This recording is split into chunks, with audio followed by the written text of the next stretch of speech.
तो गाइज़ मेरे इस ब्लॉग को स्किप बिल्कुल मत कीजिएगा, क्योंकि मैंने इसमें आगे जो बात कही है वो आप सुनना चाहेंगे। मुझे ऐसी लगता है अगर आपने स्किप कर दिया तो वो बात आप ना सुन पाएंगे और ना समझ पाएंगे, इसलिए चैनल को पूरा देखिएगा। दोस्तों पूजा वगैरह हो गई है और खाना वगैरह रसोई में बन गया है। दाल भात रोटी सब्जी जो रोज़ बनता है वो बन गया है। अब जाड़ों में जो है दाल खाने के दिन आ गए हैं। गर्मियों में खाए जाते हैं डुबके हो गए, झोली हो गई और ये चीज़ें, बड़ी का साग वगैरह हो गया। साग बोलते हैं हमारे बड़ी का उसको, जो बड़ी आजकल डाली जाती हैं वो अधिकतर खाई जाती है गर्मियों में, लेकिन आजकल भी लोग खाना शुरू कर देते हैं डालते ही। तो जो है अब घौद की दाल, मिक्स दाल खाने के दिन आ गए हैं। घौद का रसा भात खाने के दिन आ गए हैं आजकल। तो आगे बढ़ते हैं। तो गाइस क्या है, इस बार जो है ये मौसम बहुत उल्टा पुल्टा हो रहा है और ठंड बहुत जल्दी आ गई है इस बार। स्टार्ट ठंड जो है कार्तिक के महीने में शुरू हो गई है, जो कि मंगसीर और पूस के महीने में ठंड पड़ती थी, लेकिन इस बार जल्दी ठंड पड़नी शुरू हो गई है। क्योंकि इस बार क्या है, देखिए आप आंध्र प्रदेश की ओर जो है एक मोन्था तूफान जो है आ रहा है, जो उड़ीसा की ओर बढ़ गया है। अब उधर जो है तूफान आंध्र प्रदेश हो गया, उड़ीसा हो गया, गुजरात साइड में जो हो गया, ये तूफान की आहट आनी आ गया है। आहट क्या आ ही गया है, वहाँ तूफान आना शुरू हो गया है। तो इस तरीके से मौसम जो है ये दक्षिण साइड में जो है पलट रहा है। और देखिए क्या हो रहा है, दिल्ली में कह रहे हैं कि बहुत ज़्यादा जो है पराली जलाने से जो है बहुत ये फॉग वगैरह आ गया है, तो उस तक कृत्रिम बारिश करने की तैयारी दिल्ली में चल रही है। कैसा मौसम है देखिए, एक तरह जहाँ कृत्रिम बारिश हो रही है और एक जगह वो है जहाँ तूफान ने अपना तबाही मचाना शुरू कर दिया है। तो कैसा मौसम है ये, देखिए आकाश एक, सब कुछ एक, और अलग अलग जगह अलग अलग दिन बरसात हो रही है। तो अभी और भी ऐसा होगा मौसम, आगे भी अनुमान बताया जा रहा है कि मौसम इस बार जो है इस तरीके का भी उल्टा पुल्टा रहेगा।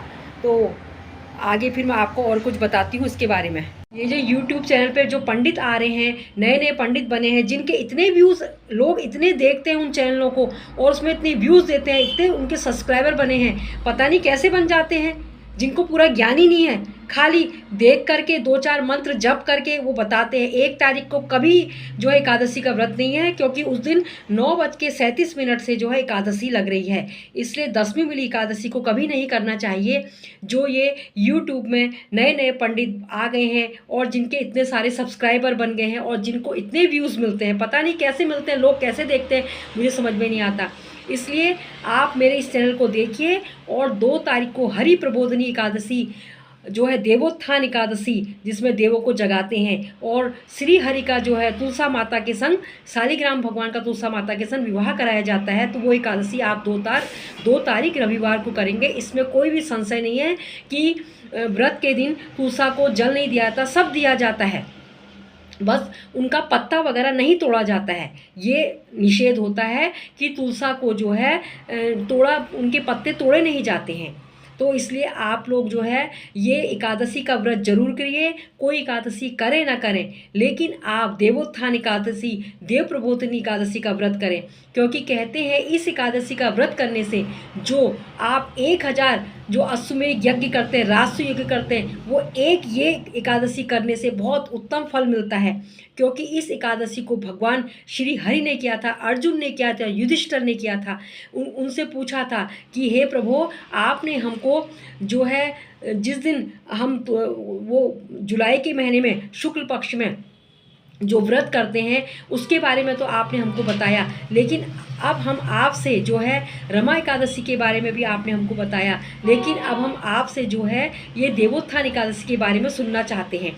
तो एक इसमें कथा भी है कि पूर्व काल में एक राजा था, वो बहुत धार्मिक राजा था, बहुत धर्मांत राजा था। वो एकादशी का व्रत करता था, और जब वो व्रत करता था तो किसी को भी वो अन्नदान और अन्न नहीं खिलाता था, क्योंकि इस एकादशी में अन्न खाते राजा किसी को भी जो है न अन्न का दान करता था, न उस दिन वो अन्न, तो गाइस वो किसी को अन्न नहीं खिलाते थे। तो एक बार उनके राज्य में जो है कोई व्यक्ति जो है नौकरी मांगने के लिए आया, और उन्होंने कहा भाई मैं नौकरी में तो तुम्हें रख लूँगा, लेकिन मेरे वहाँ एकादशी के दिन किसी को अन्न नहीं खिलाया जाता है। तो बेचारा लालची था, उसने कहा चलो कोई बात नहीं, नौकरी पाने के लिए उसने कह दिया ठीक है मैं नहीं खाऊंगा करके।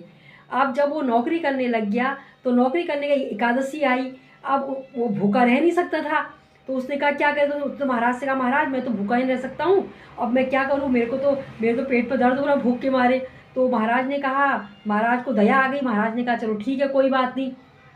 तो महाराज ने कहा अगर तुझे अन्न खाना है तो तू मेरे राज्य से दूर जाके तुझे इसको बना के खाना पड़ेगा, और एक शर्त और रखी कि पहले मेरे ठाकुर जी को, मेरे श्री हरि को आप तुझे इसे भोग लगाना पड़ेगा, उसके बाद खुद खाना पड़ेगा।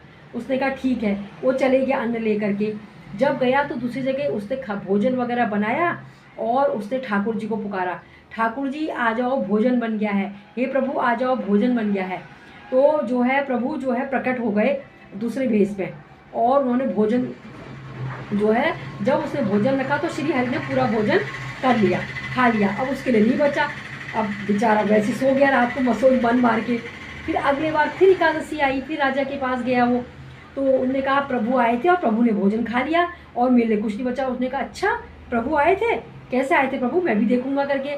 तो वो भी जो है उसके संग चले गया वहाँ जो राजा था। तो उसने खाना वगैरह बनाया, भोजन वगैरह बनाया जो एकादशी में बनता है फलाहार। तो उसने प्रभु को पुकारा, हे प्रभु आ जाओ, अब तो आ जाओ, बहुत देर हो गई। जब प्रभु नहीं आए तो उसने कहा तू झूठ बोला प्रभु नहीं। उसने कहा नहीं आए थे प्रभु भोजन करके गए हैं। तो फिर उसके बाद प्रभु को दया आई, तो प्रभु जब वो राजा चले गए तो प्रभु आए, प्रभु को दया आई, प्रभु ने सारा भोजन खाया। तो प्रभु समझ गए कि ये मेरा असली भक्त है, असली भक्त यह है, देखो मेरे को बिगर खाए मेरा इंतजार इसने किया और इसने भोजन ग्रहण नहीं किया। तो फिर प्रभु उसको अपने संग बैकुंठ धाम में ले गए। तो कहते हैं कि समर्पण भाव से ये व्रत करना चाहिए, क्योंकि राजा के अंदर समर्पण भाव नहीं था, इसलिए जो है फिर उसने भी वो समर्पण भाव से, राजा ने उसको देख के व्रत किया और अंत में वो राजा भी जो है बैकुंठ धाम को गया। तो इसलिए कहते हैं कि इस व्रत में जो है समर्पण भाव होना चाहिए, आपके अंदर बहुत संयम होना चाहिए, और व्रत का जो पालन किया जाता है उसके अनुसार इस व्रत को किया जाता है, क्योंकि इस व्रत में अन्न बिल्कुल नहीं खाया जाता है, और सूर्य अस्त होने से पहले फलाहार वगैरह आप कर सकते हैं। तो गाइस मैंने आपको एकादशी के बारे में थोड़ी सी बताई बात जो मुझे पता थी, और आपको ये वीडियो कैसा लगा आप मुझे बताइए। प्लीज़ मेरे वीडियो को भी सब्सक्राइब कीजिए, लाइक कीजिए, इसके ज़्यादा से ज़्यादा लोगों में इसको शेयर कीजिए, और 2 तारीख को आप हरि प्रबोधिनी एकादशी कीजिए। आपने बहुत से YouTube चैनल आप देखते होंगे, उसमें व्रत कथाओं के बारे में वो लोग बताते हैं कि किस दिन कौन सा त्यौहार है, लेकिन वो अपने हिसाब से बताते हैं। हमारे उत्तराखंड के पंचांग के हिसाब से जो देवोत्थान एकादशी है, जिसको प्रबोधिनी एकादशी भी कहते हैं, जिसको जो है देव उठावनी एकादशी भी कहते हैं, तो गाइस वो इस बार 2 नवंबर सन 2025 को है, जो श्री हरि का व्रत किया जाएगा। श्री हरि को जगाने के लिए व्रत किया जाएगा। तुलसा विवाह के लिए जो व्रत किया जाएगा वो 2 नवंबर आप रविवार के दिन उस व्रत को करेंगे, और पारण आप 3 नवंबर को कर सकते हैं। इसमें कोई भेद नहीं है कि 3 नवंबर को पारण नहीं हो सकता है। ये सब जो YouTube में